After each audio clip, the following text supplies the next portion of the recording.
All right. Well, welcome everyone. It is right at 1 o'clock Central, 2 o'clock Eastern. We are going to get started. I know some others will be joining us as we begin. Welcome. Happy Friday. My name is Matt Reichert. I'm the Director of Outreach and Engagement at GIA Publications.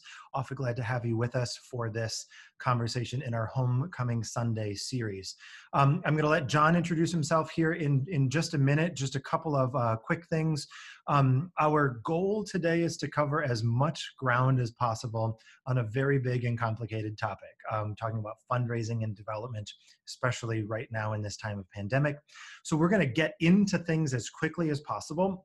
John's prepared a variety of materials and resources. Those of you who are participating in this webinar live, I will send all of these things to you in a follow-up email later today or tomorrow. Also, knowing that many of you wish to share this information with your pastor or your finance committee or your diocesan office, this video is, or this webinar rather, is being recorded.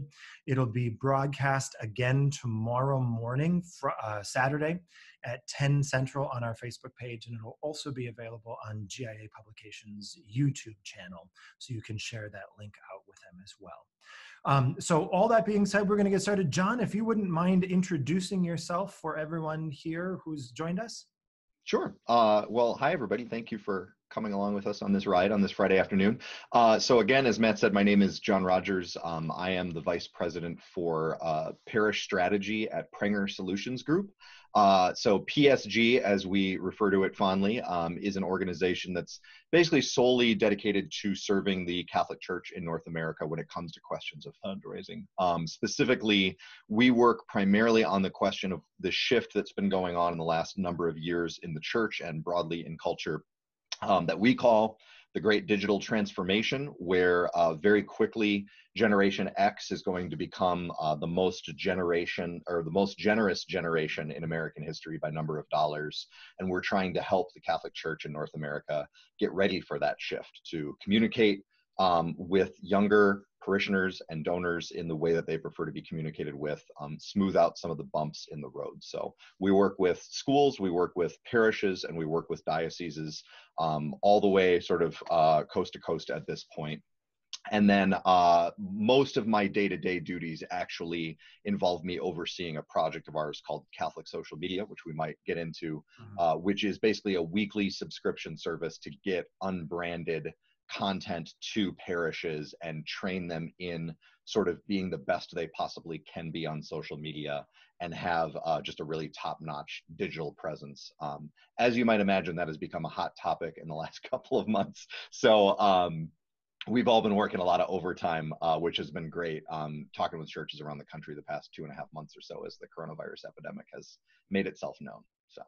Great. Well, thanks, and awfully glad to have you with us. Full disclosure, John and I are classmates, undergrad classmates, St. John's University, go Johnnies. So, yeah, go Johnnies. So if you didn't know he was a reliable source before, now you do.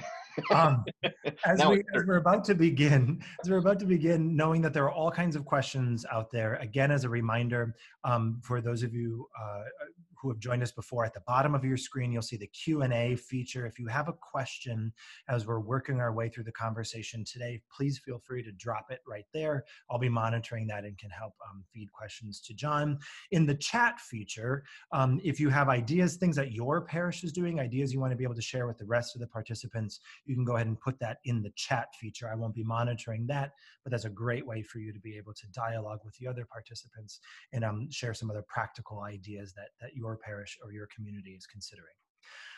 So John, let's jump in. And I think maybe the place to start is, I know I felt this myself, and I hear this from a lot of people, that with the pandemic that's happening and just the number of changes and the number of things that just sort of constantly shift.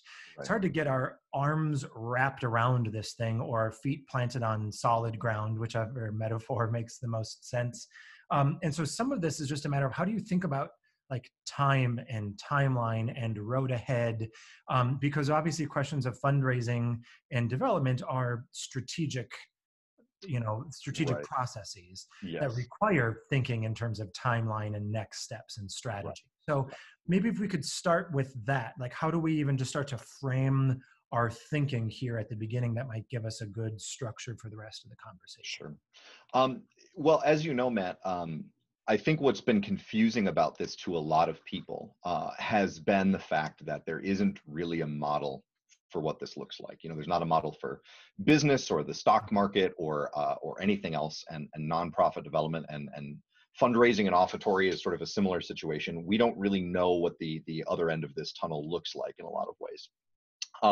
We do have a couple models that are somewhat similar, however. So one that we have been looking at PSG and kind of working with a lot of our clients on was adapted from Jeff Brooks, another fundraiser in the United States, who had done some research and looked at sort of fundraising after a crisis. So he looked at the Great Recession of 2008 and onwards. He looked at how nonprofits did after Hurricane Katrina, September 11th, so on and so forth. And so we're sort of using that as a starting place in a lot of ways. So I hope you can see a screen share there. Let's make sure that's good. So if we were to take sort of Jeff's model about fundraising after a crisis or during a crisis, we sort of laid that over the current timeline and said, maybe this is a way forward. So a couple things to kind of keep in mind here as I kind of move through this. If we see that dotted line in the middle is sort of baseline giving at a parish. And then we recognize, obviously, that the pandemic comes to American shores, public masses are canceled, the economy essentially goes into sort of a self-induced coma for a time, which we're just starting to come out of. Right away, there's kind of a sharp division that happens, but there's these different phases. And after a crisis or during a crisis, we'll often see a phase called the bump, where those that are able will begin to give emergency funds to the organizations that they care about. We expect right now that that is basically past at this point. So that emergency bump, if you saw one at your parish, would have happened around mid-March to Easter. And then perhaps you're in the middle of seeing a somewhat rapid drop off right now. So it looks essentially like that. Then from Easter to September, we're going to see sort of a dip that occurs. So 4 to 6 months that we would call the slump, where people get used to what's going on and we're actually going to dip under baseline giving for a time.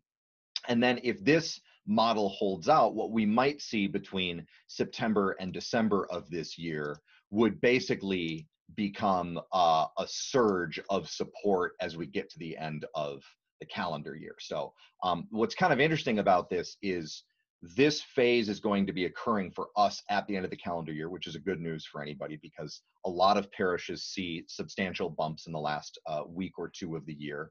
And a significant portion of giving to nonprofits occurs in that last 10 days of December as people sort of get their taxes figured out in some different ways. And then we have this belief that if we do things right, we will approach a new normal for 2021 and beyond, where actually the baseline is going to be somewhat higher than it was before. Now, if you're looking at this screen and you're squinting a bit, we're going to get this to everybody that's on the webinar right now. But you'll notice this is only the case if a parish acted quickly and is following best practices, which means basically communicating 5, 6, 7, 8 times more than you think you need to in the end, and we'll sort of talk about some of the reasons for that. And then there's going to be another group of parishes that essentially out of the gates perhaps froze a bit, or were a little slow to get counsel. And we think their giving will likely be much lower, and that the new normal in 2021 and beyond will actually be below baseline giving as it was about to stand throughout the course of the year. The nice thing is I really have a strong belief that at any point a parish can begin to reverse trajectory if they choose. And I think this summer is actually sort of an ideal time to say, well, maybe I feel like we didn't communicate as much as we should have about our needs. And maybe we didn't do that with sensitivity. However, at any point, we can all decide to sort of light the afterburners, as it were, and play a little bit of catch up. I think that just involves communicating sensitively, but communicating as often as humanly possible about the state of the parish and how things are going, and then making a request if you need to with sensitivity, understanding that there are a lot of people who are hurting right now, but not letting that hurt in the parish freeze the leadership and say, well, some people are hurting and we don't wish to offend, so we will go silent. I think that is the mistake that could be made during this time.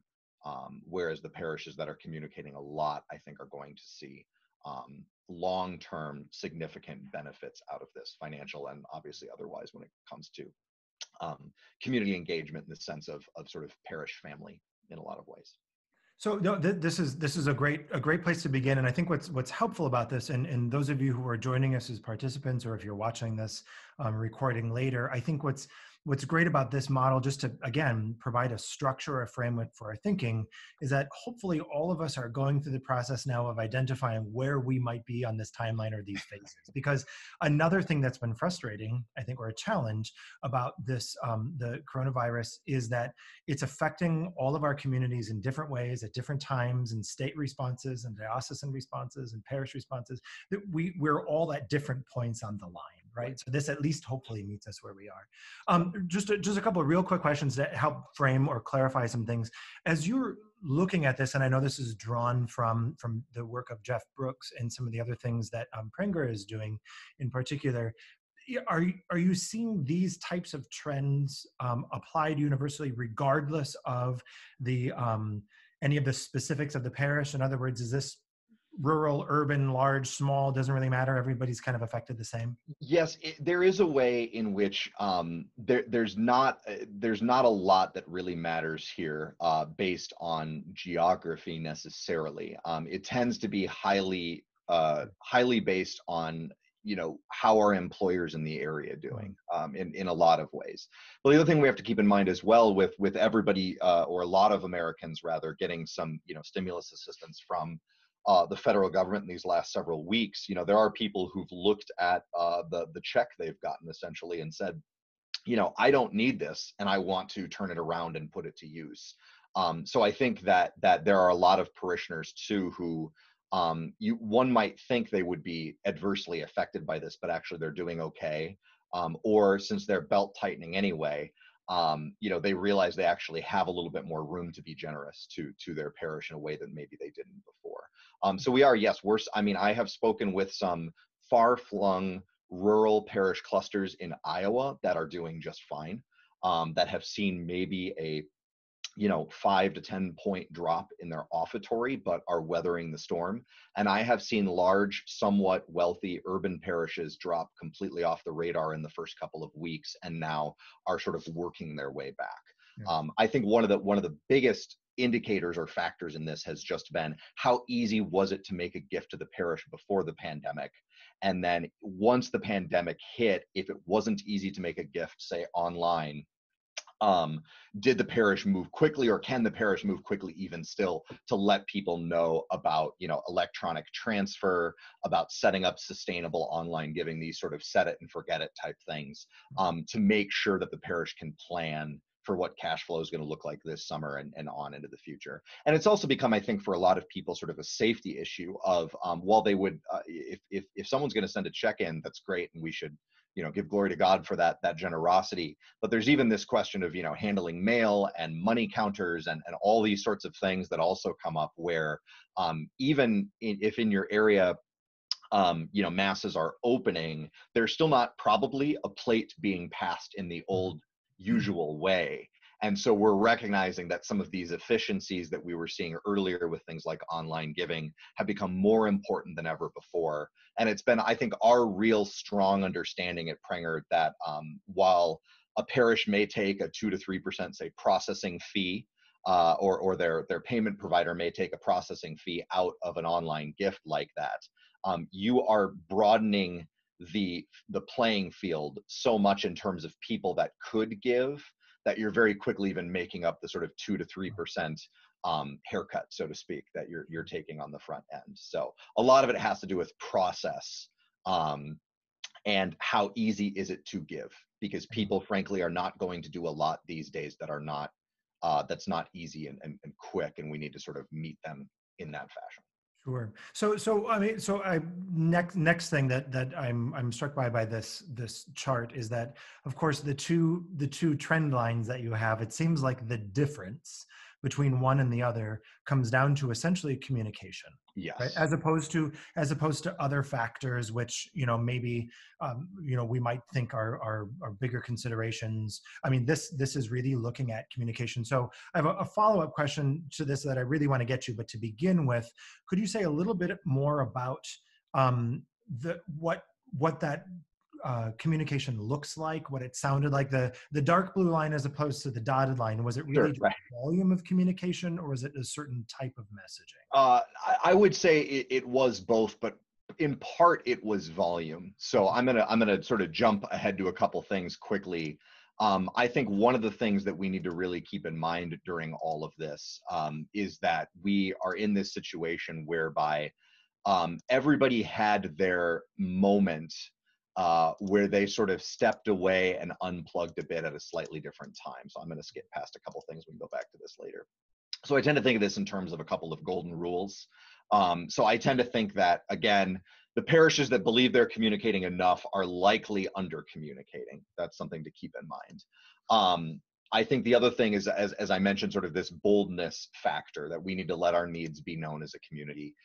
That third bullet point there, I think, is really crucial, is to recognize that even if you've communicated enough, you've sent out, Flocknote and MailChimp and, US mail, and you've done calling trees to check in with each of your parishioners with staff and volunteers. I think the other thing we need to recognize is that everyone had their own crisis within the crisis at a slightly different time. Mhm. So as I speak with my own friends, as I speak with pastors, as I speak with parish council members around the country, you just start to recognize that everyone had their sort of day or week of, I am unplugging and stepping away and I can't take this anymore, at a slightly different point. So even if you thought you communicated well the need at your parish or how things were going at the church, there's going to be a number of people who just missed that communication because that was the week they had their own crisis. And so to even return with regular updates, and an update might be, here is a picture of the elevator we were installing in the gathering space before this crisis. Here is another picture of it 3 months later, and nothing has changed. That might seem like a foolish sort of communication to send out, but I honestly don't think so.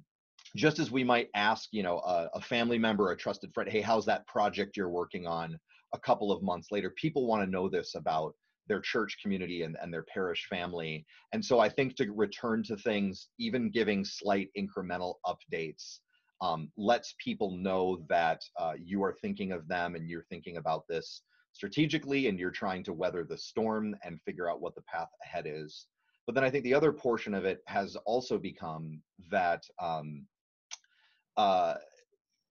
if we are regularly communicating, it's not the problem that a lot of us run into, which is that we maybe fall silent for a time as a parish. And then when we do communicate, it's about need. It's about financial need. And then we fall silent again. And this is kind of the problem that we could really fall into at the moment, especially if people are not attending Mass, is that if we're only asking, then the church occupies this place in someone's life of being the needy friend who only reaches out when they need something. And I just think that's something we need to keep top of mind. So by communicating regularly, you sort of set people an expectation. And then when the request does come to the community, they're more ready for it than they would have been otherwise. Also, they see the church working. They see the parish in action. I work with a church in Texas where even they have had a front desk person who has been very good at, when Father has had to head out the door to the hospital to anoint someone, she will often snap a picture as he's running out the door and he's kind of just a blur. But she puts that up on social media and is like, this is our clergy, going to the aid of those in need. And she does that naturally. She has kind of an eye for it. She sort of does it instinctively. But I honestly think because she's doing that, people have a better understanding of what is going on day to day at the parish, and thus they are likely to be more engaged and more generous in the end. Even though that is not the intent of the front desk person, to say, well, I need to get this picture of Father rushing out the door so people will be generous later. We don't want to be mercenary about that sort of thing. but it does in the end have that sort of effect because people know what Father's Day to Day looks like right now. Well, and that I think underscores, and something that we can get to in a little bit, the the importance of communication, but also where does the responsibility for communication lie? And Sure. of course, it's with everybody. Right. Communicating not only that value, that sense of belonging, reminding people of what it is that they're missing, etc. Right. I think that's important.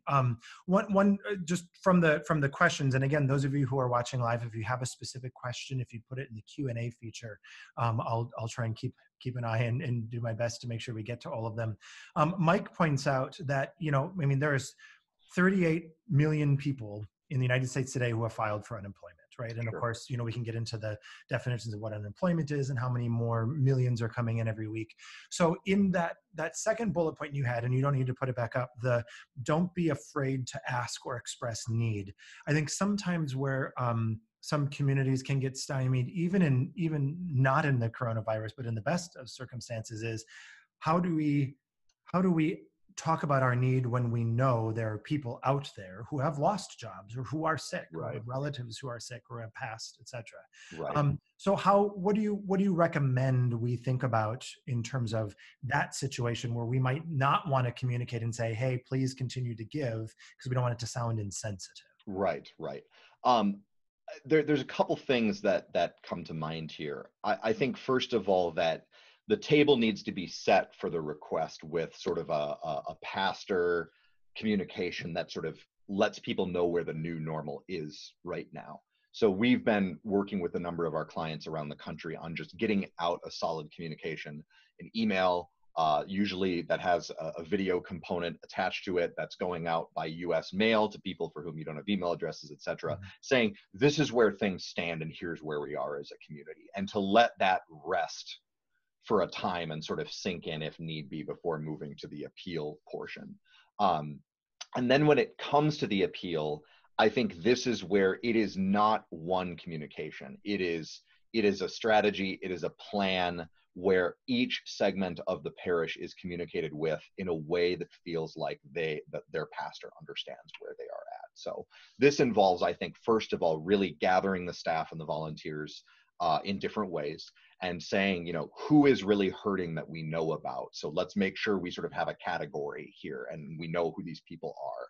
And then let's break out segment by segment, sort of the rest of the parish and how they might wish to be communicated with. So in that way, by sort of segmenting first and then communicating, you might send out what is in essence the same letter, but opens and closes and has certain sentences and paragraphs that are specifically targeted at the person that's going to get that particular letter. And so in that case, you may have sort of a parish-wide appeal sometime this summer or in the fall, where a significant portion of the parish isn't really getting an appeal at all, but the meat of that letter is still there. But it acknowledges, I understand the last time you talked to our staff, you had experienced job loss. Please know we're praying for you. And the number one thing you can do is continue to pray for our parish and sort of bypass the appeal altogether, or put it in a PS as an if you are able type piece. People are very understanding of that kind of communication. What is not working right now, and frankly hasn't worked in a lot of ways for years, is people opening up that letter or that email and getting the dear parishioner at the top,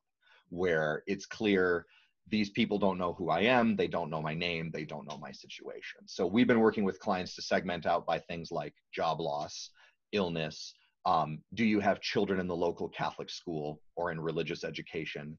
Have you historically been a major donor? Do we know if you are retired or not? Are you something like, say, a daily mass goer, sort of a super volunteer? And then reworking the same letter in those different segments so that the super volunteer gets that letter that opens up and says, I miss seeing your face at daily mass. And just that personal recognition that will affect that person, and thus you're building community. And it may end up with more generosity or not, but is that sense of, I have been seen by my pastor and by my staff. They know me, they know who I am, they know my situation, and then letting that naturally work its way through. And this is something that obviously dioceses have tried to do for years, and large national nonprofits, and some parishes have been able to But frankly, it's now more important than ever to begin that sort of segmenting, so that everybody's getting a communication that feels like it was really aimed at the situation they are in. So let me, I would imagine that this is a response that we get even when we're not in times of pandemic, but Yes. especially now. That all sounds great. I mean, Yes. and I know we're going to talk more about segmentation in a little while, and we have some other things to get to. And the strategy behind that and the critical thought behind it sounds exactly right. And I know that essentially we can write, the main body of one letter with just a couple different, like I get all that. Sure. Yeah. It also sounds like a lot of work. Yeah. And so what do I, so I guess, and I say that tongue in cheek, Yes. because I know that there are ways places are doing this Right. to creatively to use volunteers or to continue to use employees that maybe, aren't able to work in the way they were because we don't have choirs. And so we're Right. drafting other employees into this type of work, et cetera. Sure. How are you seeing, or do you have any examples that come to mind of places that are navigating this new workflow Yep. to sort of deputize everyone Right. into Right. development officers, so to speak, Yes. in this interim time? Yes, it is a challenge, especially with people working remotely. We have seen the parishes that are doing the best are the ones that already were following some best practices earlier about keeping their database up to date, communicating through modern means, those sorts of things. But I think right now it really comes down to if it's this simple, you know, pulling a list of all of your parishioners and who you've got, and then having a space for notes and sort of starting with probably the most knowledgeable employee to fill out a set of notes on as many families as they know, even if it's just one sentence like recent job loss or what have you, and then to sort of pass that down the employees so that as you go along, you've got more and more people, where you've sort of segmented them, where you've said, okay, this is a family with school children. Okay, that's the segment they're in. This is the job loss category, sort of working your way down. And then you will end up with a substantial portion of the people that you wanted to communicate with where nobody knows anything. And that is a great time then to sort of deputize your volunteers on behalf of a calling tree that may or may not already be in place, and then determine where they might be at just through conversation and check-in. And then recognizing there's still going to be this pool of parishioners that we don't know if they're here, if they're active, what to do with them, and thus they might get, well, hopefully we still know their name and we can still personalize the salutation. Maybe they are getting kind of a little bit more of what might feel like a standard request letter at that point. I think parishes that have the time right now would even consider conducting a short census ahead of the segmentation, but a census that is focused primarily on the question of how do you want us to communicate with you? Not on all of the sacramental records and all those sorts of things, just to get it out the door as quickly as possible, to get the updated email addresses, phone numbers, how they prefer to be contacted, and then work your way into the actual requests and the letters and the emails and those sorts of things from there. So In several of our previous conversations on other topics, sure. Either attendees or our panelists have talked about something akin to parishes that are taking their directory and making sure everyone gets a phone call, and some of it starts as, of course, just a pastoral concern of how are you Right. doing, just checking in.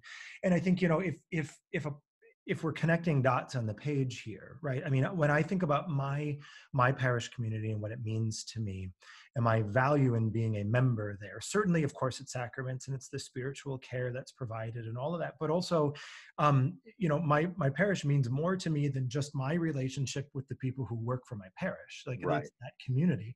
And Right. so even thinking about, are there ways that parishioners or members of your choir or whatever can say, great, I'm going to call these 20 people, because it's that relation. It's reminding me of the value. It's one thing when my pastor calls me because I feel like, oh, I forgot to do something, and it's another thing when it's the parents of my daughter's classmate who sits 3 rows behind us Right. Sunday morning at 9 calls me. Right. But if there's also a mechanism then to say, great, do that.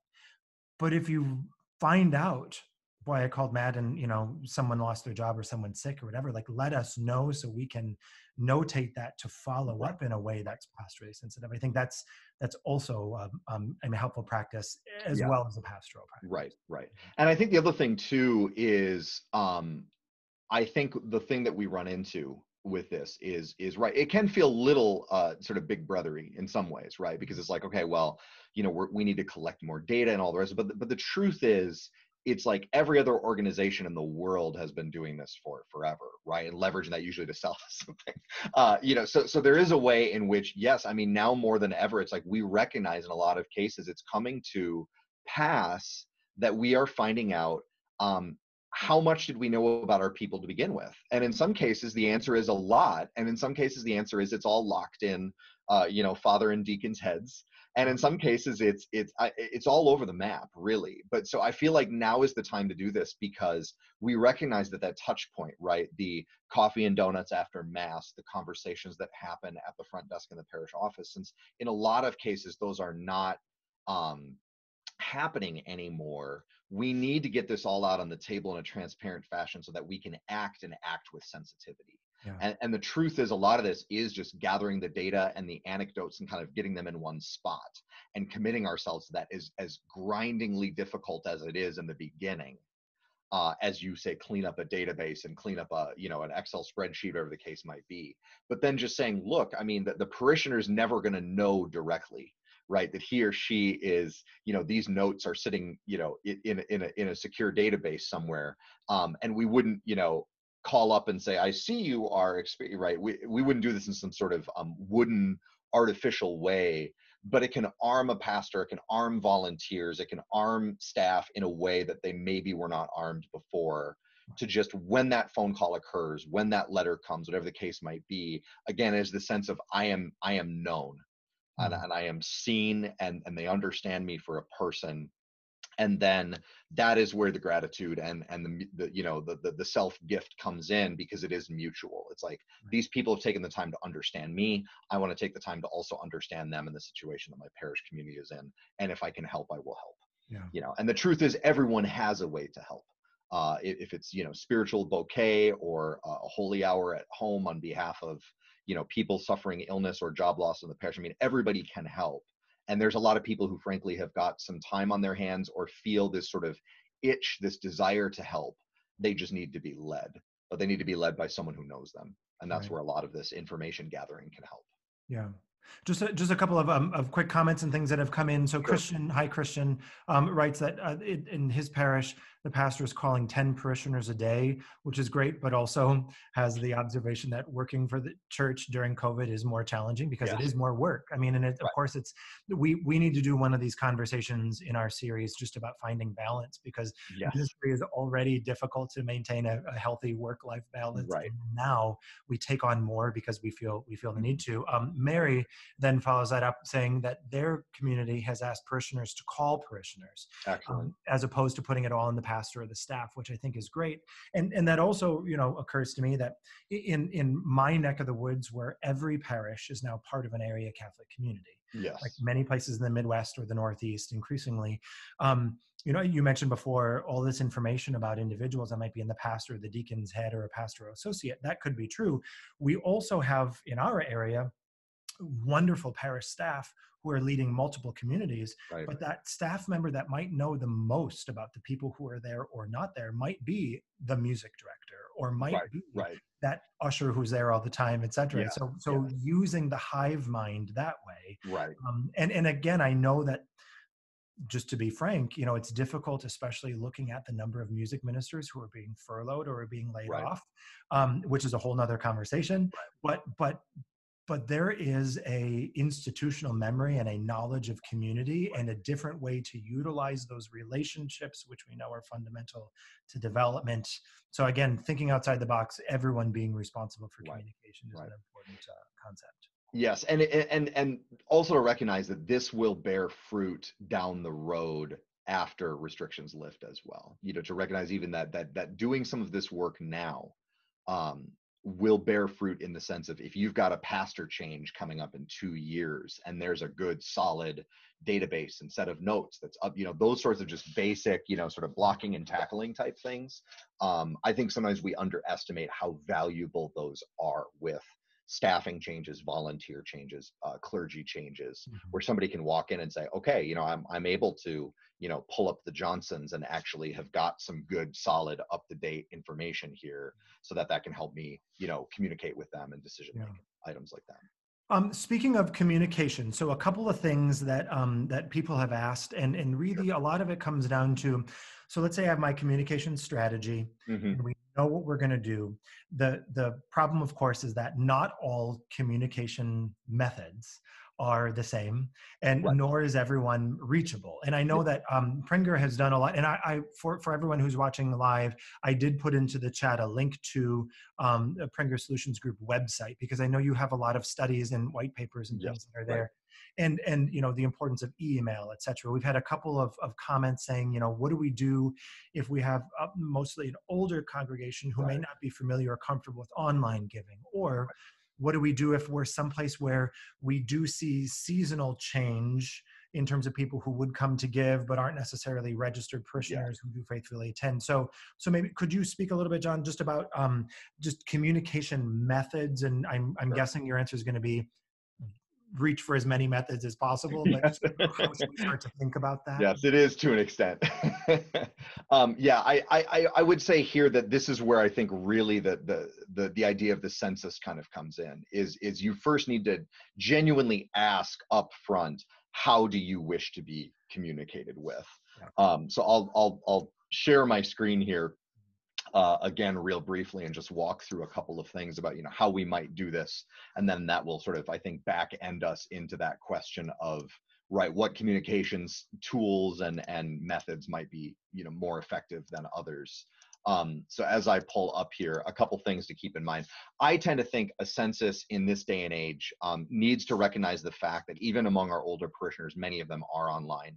And many of them are comfortable. They might just not be comfortable with the church online yet. And so to draw them close in that way. So we tend to say a census should default towards electronic communication first, and especially important during the era of coronavirus, because a lot of that electronic communication is free, whereas sending out a letter via US mail is not. And some people are not comfortable handling their mail right now. So if we open with a short census that just says, here's the information we have on file for you. Let us know what is right and what is not. We like to often ask a question or two about, what is the most important thing to you about the parish? And you give them a couple of options, and you might say, sacramental presence, or our Catholic school, or the feeling I get when I talk to people at the church. And that kind of gives you a sense of motivation, which can then, you can utilize later when you're communicating with that person in sort of an indirect fashion. And then just asking them, essentially, if you had to choose one, how would you prefer the parish communicate with you in the future? So I would think of sort of conducting a census in a fashion such as this, of, again, sort of defaulting to email if possible, and then moving to US mail for those for whom you do not have working email addresses. So only some in the end are going to get a letter, really. And to, if possible, push as many people to an online survey of sorts. So to use one of these free or extremely cheap services like Survey Gizmo or Survey Monkey, to really just make it easier for them, for the vast majority of parishioners, and make it easy for you on the back end of, you don't want hundreds of sheets of paper coming in where all that's got to get in somehow. And we have found, as we've done this with a number of churches around the country, is to, when you communicate, have that family begin their survey, even if it's a paper version, by entering in their unique parishioner ID. So they probably already have an envelope number in the database. Here in the Midwest, this would help someone in my position, my parish, or in Matt's parish, separate out the 32 Johnson families. Right. Where, when you're from Minnesota, it's like, oh gosh, which Johnson is this? And the Andersons. Yeah, and the Andersons and all those good Swedish names, that we're dealing with in our neck of the woods. So to do that, so that you can sort of immediately match up, okay, this is this family responding, this household responding. Again, as I mentioned, ask primarily about communications preferences.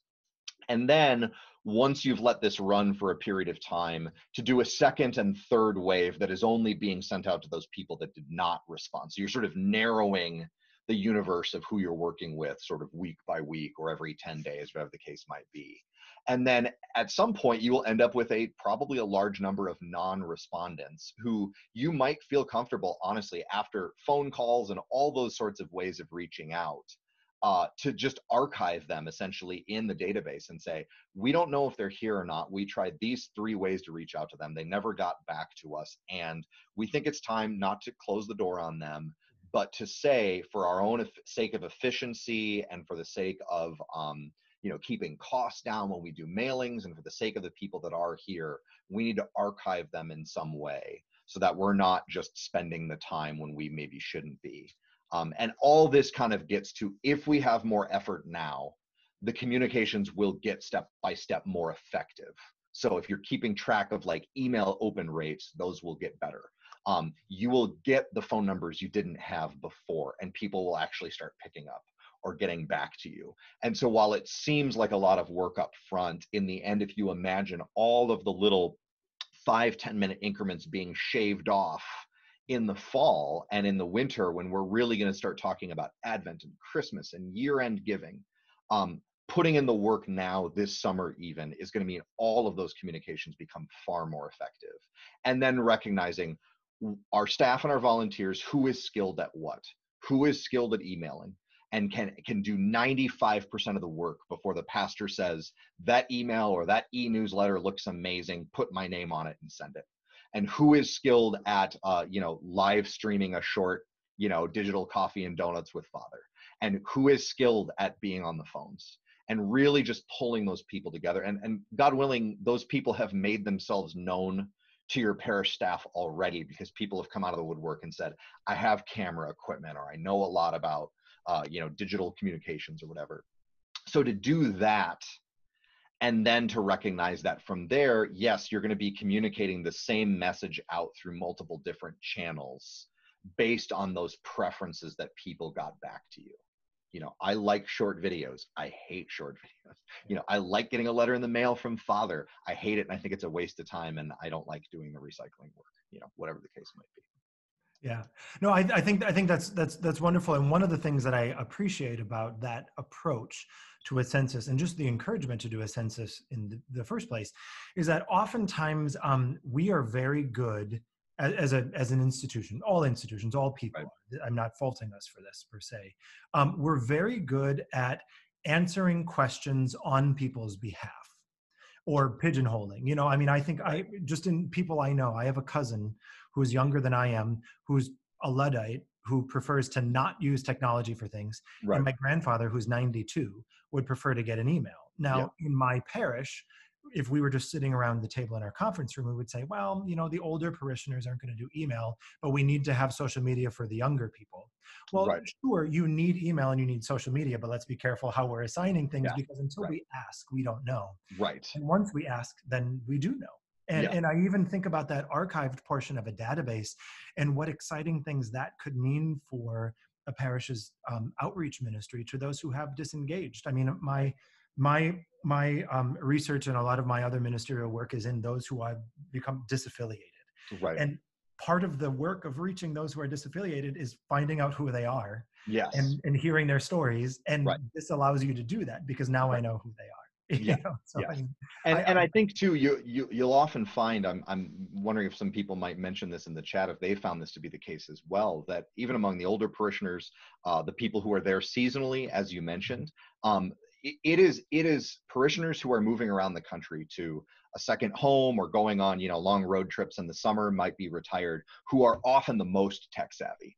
And they want to be involved. And I cannot tell you how many people I've run into at campgrounds of all places, who are Catholic, who are next door to us in their campsite in a given summer, and we're around a campfire talking, and they just say, oh, right, my parish back home, we don't know what's going on, and we wish we did, but they don't, whereas we've given them our email address, and that's just not how they communicate. But we'd love, and again, to go back to sort of the stewardship and the fundraising portion as well, I mean, there are ways to draw those people close through modern communications and have them even give in a sustainable fashion year round, and then they don't have to come back during whatever season they're back in your parish boundaries, and then Right. they have to play catch up because they didn't hear anything for weeks or months on end. So I think that's another thing too. It's just, you're right, a lot of our older parishioners are far more savvy, and they are getting more savvy, particularly among, I think, the older portion of the baby boomer generation, because they are having grandchildren, and their grandchildren may be far flung, and they want to stay in touch. So they are learning in other ways how to be so tech savvy, because they want to keep in touch with the people they love, and the parish kind of needs to meet them there and recognize, you might be amazing at this. I mean, my mom and my dad are both retired and spend far much more time online than I do, just because they have the time and they have 8 grandchildren they're trying to keep up with. So. Yeah, absolutely. We have a couple more questions that have come in, but in interest of time, I know I Sure. want to talk about the rescue plan that Yes. you've identified, John. So let's go to that, and then we'll get to some of these other questions. I'll work them in as Sure. we If you'll allow me a moment to sort of back up a bit here, we will take a peek at some of those things. So one of the things that our team did a few months ago now, when all of the pandemic began, a la this slide, we began to take a look into, all right, at our parishes, what do we wish pastors and parish council members and staff were sort of thinking about right now? And if we were to chart a course, sort of an ideal course, what would we do? So we came up essentially with a very simple flow chart based off of this, what we think might be happening over the course of the next several months, to say, these are the steps we would take if we were in charge at a given parish. And we are running a number of our clients through this. So we began with the question of, can your parish wait before launching an appeal in the fall or not? So when do you feel you need to ask for financial assistance? And then we sort of split people into those 2 categories and said, if you can wait until the fall, go to the left. If you need funds right away, go to the right, and just begin from there. And we think it really opens with, as I mentioned about maybe 10 minutes ago now, I think it very much opens up with a letter that lets parishioners know how the parish is doing, what we've called sort of the pastor super letter. And the version of this is it either has a request in it or it doesn't, but it lets people know, and I know late May you're already going, oh gosh, am I already behind? So say that first box there is early June, is you immediately sort of set the table for what will come next. Begin to rebuild community and reopen masses if appropriate. I think live streaming masses is going to probably continue until dispensations are lifted. That would be sort of my guess. So I think live streaming mass will not be a thing of the past, maybe ever. That might be the new normal for the rest of our natural lives, regardless of how the pandemic continues. And then in July, be ready to do another one of these sort of new normal letters from the pastor and begin opening up that sense of a census. And starting to sort of do work when it comes to communications preferences to sort of, again, get ready for the fall. And then I think it's also valuable this summer, if there is time, to have a commemorative activity at the parish to commemorate the pandemic. So whether that's a spiritual bouquet, or dedicating a statue, or a side altar, or a plaque that will be updated with people lost or frontline healthcare workers, I think that is going to be really important for us all to just say, we're not just going back to the way things were. We are marking this because that is who we are as Catholics. We mark time, and we acknowledge time and the flow of time, and we recognize our place in it, being bound for eternity, and all of those things. And then in August, perhaps be ready to make another request, potentially, or just have a financial update and a heartfelt thank you letter to say, we're approaching the end of the summer. Everybody has pitched in these ways, and thank you, and we're in such a better place than we would be.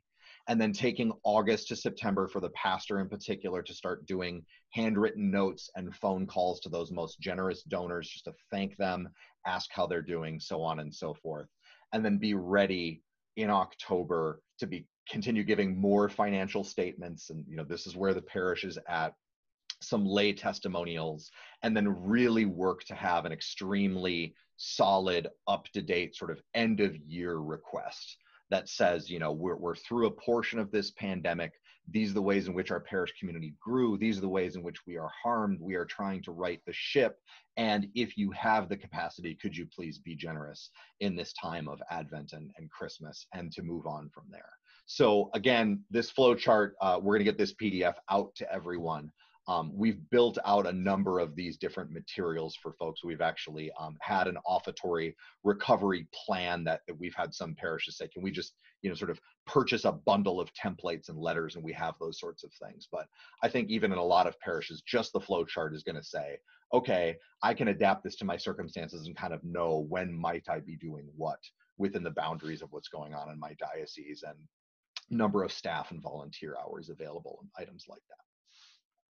Yeah, that's super helpful. I mean, I think laying out what this could look like, what a potential roadmap could look like, reminding us of the importance of the information we need to collect, and also how to use it. I think Right. I think of inherent in this structure, this rescue plan is, I don't know if you have anything to say about sort of even pre-steps before this, like cleaning up databases, Right. affirming email addresses. I know Prenger has some information even just about the differences in average giving per household depending on the contact information that you Yes, yes, you know yes. There's some shocking information we have. Maybe not so shocking, but for instance, we found that parishes that have got the most email addresses, their household giving is just naturally healthier. Not because there's anything magic about an email address, but if you have a working email address for a household, you're likely to use it. They're likely to feel more engaged, and thus they are more likely to give. So yes, a lot of this is just, yes, having the data, running that census to get the data, recognizing that every single good solid phone number or clean email address, or someone raising their hand and saying, please communicate with me in such and such a way, is such a huge win for the parish community, so that you can make it feel more and more like a community, because you can just get in touch with people in the first place. Right. No, absolutely. One of the just a couple of things that are coming in here. Mike points out that and this is kind of what we were talking about before, John, or what you were mentioning, that when you provide excellent pastoral care, money oftentimes follows. Right. And so I think as you're talking before, John, about even that picture of the pastor out the door on the way to anoint somebody. I think whatever we could do to clearly communicate the work that's happening, to give people a chance to remember what we're missing, to look at what's going on now. Again, this happens all the time with folks in ministry, and I count myself among them, that because I spend all of my time and energy thinking about the things I'm doing, I forget that someone not in that situation might not at all know what's happening. Right. Yes. And so, something to be able to demonstrate the work that's going on, even the places that are, doing pictures of the inside of their sanctuary, or, Father's doing the little Facebook Live check-in, but he's not at his desk, which nobody sees. But instead he's sitting in one of the pews in the sanctuary, where I say, oh, that's where I sit. Yes. Any of those things that connect me to my experience and remind me that, boy, I miss being there, and this place means a lot to me, and therefore maybe I can, send an extra $25, or maybe I can't now, but in a year or two, it is not lost on me how important this community is, and they've stuck by me, and therefore. So I think, Mike, I think you're exactly right when you provide excellent pastoral care. The trick is, what I'm hearing and what you're saying, John, is how do we point that out to people, what that care is, and remind them? And again, this is unnatural to us, I think, in a lot of ways. A lot of us in ministry, you're right, it is unnatural to sort of say, right, how do I communicate what it is that we are doing right now, and do it in an authentic manner? And I think so much of it, as you mentioned, Matt, it is sort of it's sort of pulling back the curtain of right, Father in the sanctuary or somewhere inside the parish office, and just saying, this is what it's like. That level of authenticity and sincerity can go a long way. And I think we need to think about the way in which, the apostles communicated. When I think about Paul, he used the technology that was available to him at the time, right? Mainly the courier service in the Roman Empire, his status as a citizen, and he used the Roman roads to spread the gospel and to share news between churches about what was going on. And we have so many more roads. We have so many more courier services, so to speak, than they did in the first century AD. It's just, we sometimes need to recognize how many tools are available to us, and ask, how can we do this to, right, provide care, communicate, make people feel that they are connected and still part of this community, draw them close digitally, and look forward with a great hunger and expectation to being gathered around the altar, hopefully sometime. In other words, what you're saying is that if Paul were alive today, he would have a MailChimp subscription and a Oh, Twitter. absolutely right. I mean, absolutely. I mean, as much as we joke about that inside of our own business, we 100% believe, Sure. not that he wouldn't be tromping up and down the highways and byways of, say, the United States, but Right. that he would be spending a lot of time on a laptop Yeah. as well, getting that out there. I think it's the second letter of John as well, where he says, I write to you with pen and ink. Like he points out the tools he is using to communicate with his people. And he says, how much better to be with you in person. I long to see your faces again, but this is the way I'm communicating to you now. And to just take that tension and recognize it and to bring that forward to the people and say, yes, this is imperfect, how we wish we could be together, but it doesn't mean that we have to be apart in prayer or in communication.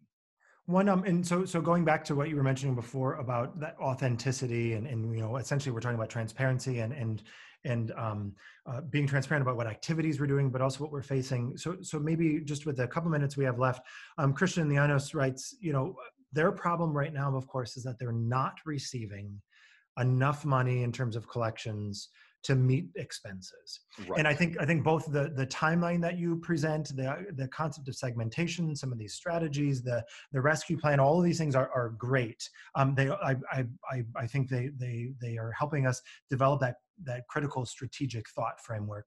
Right.